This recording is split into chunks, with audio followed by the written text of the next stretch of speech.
Ito na yung ginagawa namin. Mga tiling pa to eh. Ilang pa lang itong poste.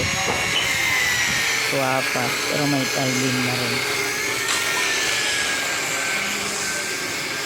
Lima, meron pang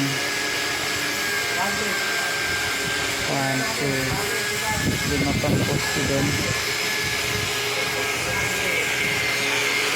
Tapos may dalawa pa din sa unahan. Binakura na rin namin. Kasi masyadong kita sa kalsada. Yung barak. Nakabili na rin ng yeso. Hindi na sila mababasa. So, temporary lang itong CR namin kasi may puso negro yung nililipat. Balik din natatakbo. May bagong puso negro na lang. So, nililipat na namin yung mga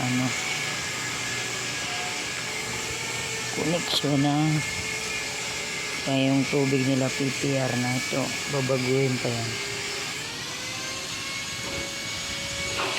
May isa pang poste dito to, bali dalawa. Tsaka ito 290.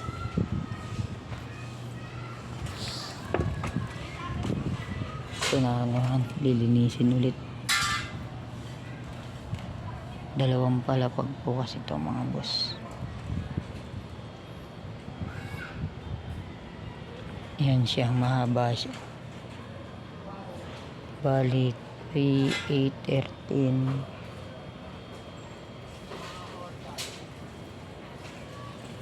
5, 10, 13 19 meters 5, 10, 13 19, halos 20 meters ang haba nito.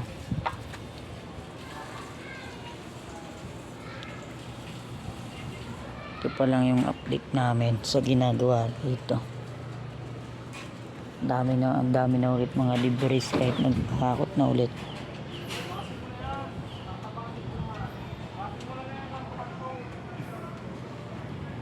Hanggang dito na lang muna. Kaya pag nagbubuhos na kami.